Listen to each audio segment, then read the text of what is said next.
Hi, I'm Cody Anderson, one of the pastors here at Parker United Methodist Church. And since we're in the season of Lent, I have a confession to make. I am a collector and lover of books. It's almost a really bad obsession. I have books and books and books. If you come into my office, you're going to find 4 of these bookshelves that are filled from top to bottom with books.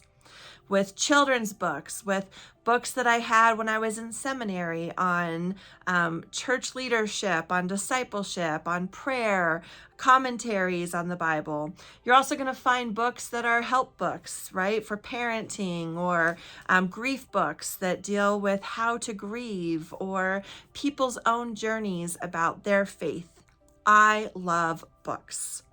And not only are you going to notice that when you walk into my office and you see these bookshelves, but then as you look around my office, you're going to see piles like this one right here that have a stack of books.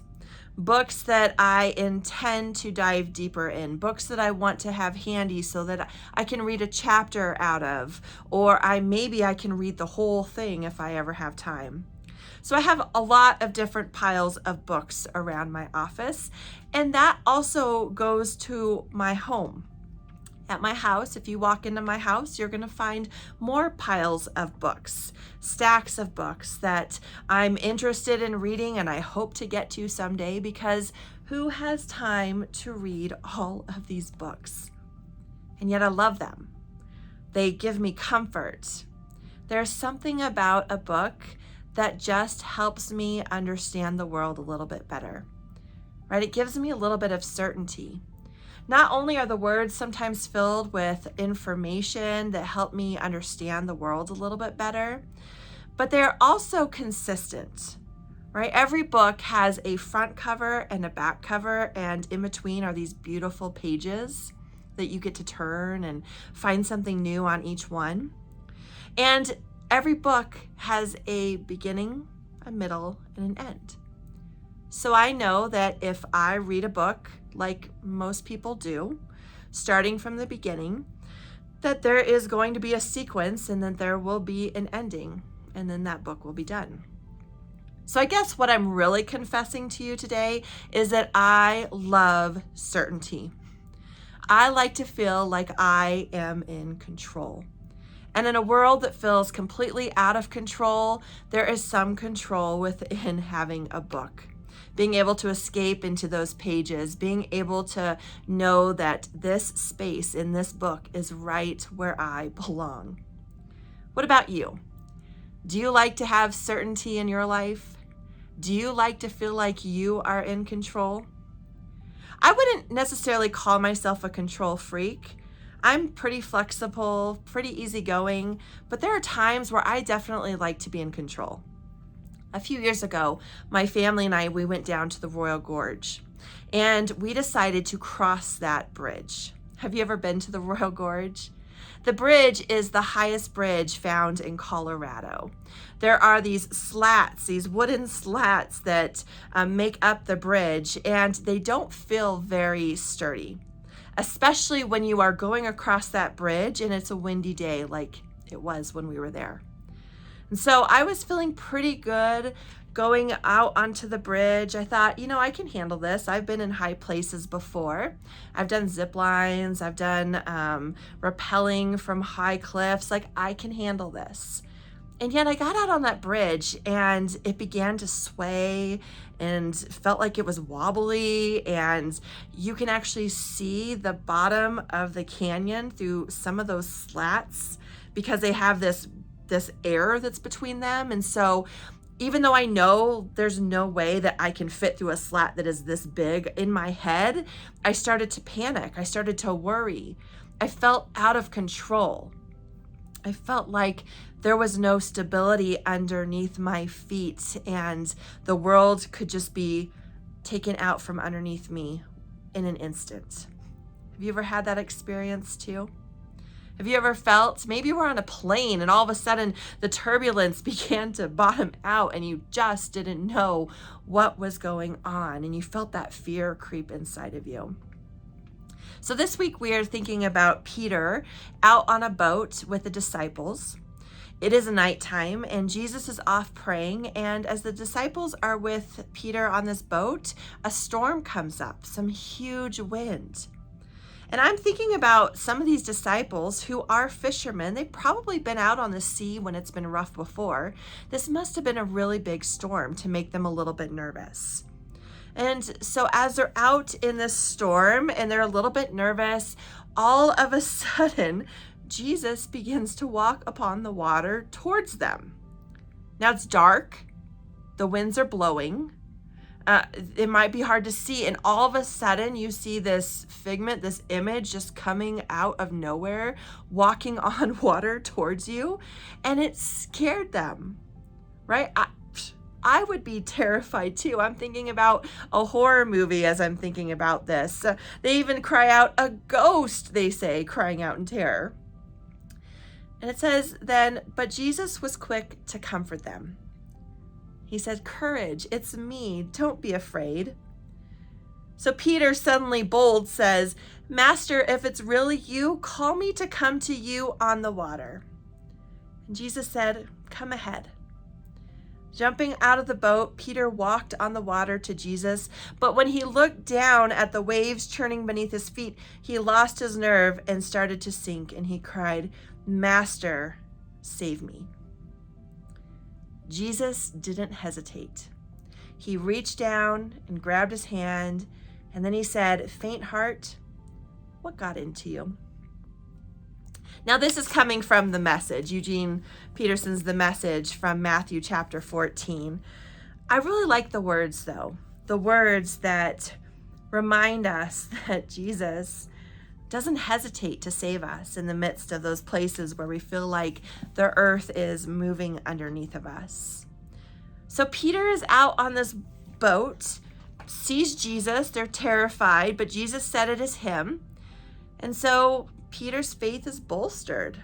He wants to follow Jesus wherever Jesus goes. And right now, Jesus is out on the water. And so Peter asks, "Master, if you want me to, just invite me to come out there and I'll follow you. I'll be there with you," right? That's faith. It's faith to say, "Jesus, no matter where you go, I will follow you." A lot of us get really comfortable in our spaces. We don't want to think about the hard places that Jesus might have us go, where Jesus himself goes. And so when we say, "Jesus, I'll go with you, just ask me," that is a lot of faith.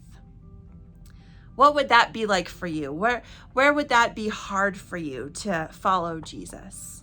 It would be a huge step for you out of the comfort of your boat. So Peter climbs out of the boat because Jesus calls him to come, and he does pretty good until all of a sudden he looks down and he sees that the waves are churning beneath him. And again, it's dark. If you've ever been in a really dark space, the wind is howling around you, it's easy to become disoriented. It's easy to lose focus. It's easy to lose your way. And so Peter, in this really vulnerable state, begins to sink and cries out, "Jesus, save me." Jesus doesn't hesitate.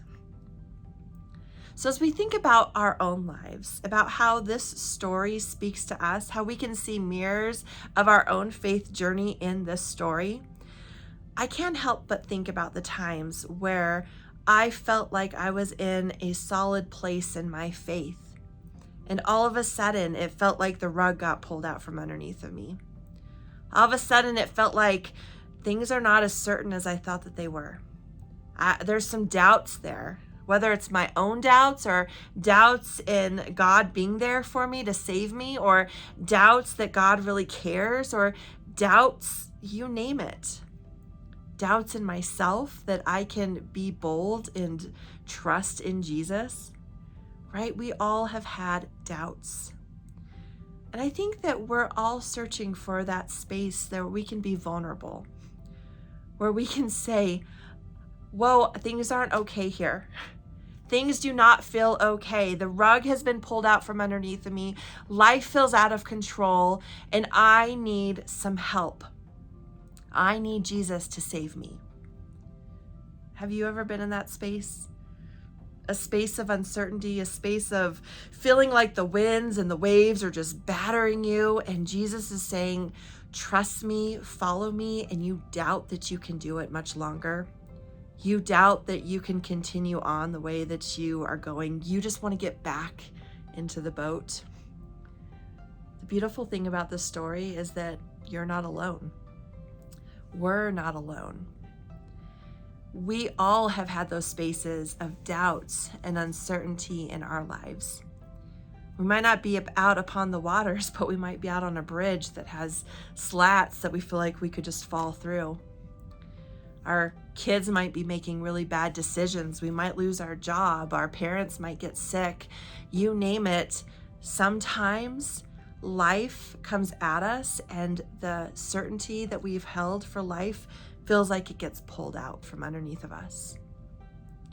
So what would it look like if we were able to be vulnerable like Peter was?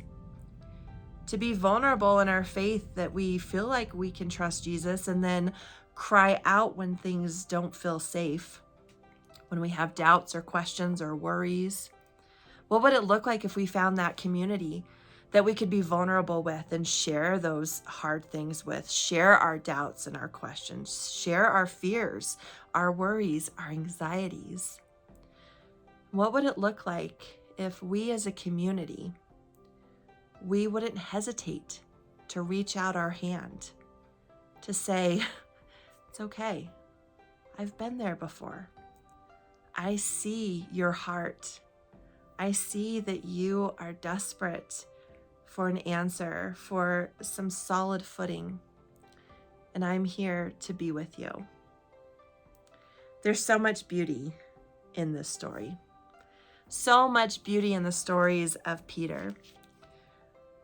So, our lesson is to think about the ways in which Jesus might be calling us to step out of the boat, out of our comfort zones, to come out on the water, to trust that Jesus is there in those dark times, in the times where the wind is howling, in the times where we don't feel like it's safe.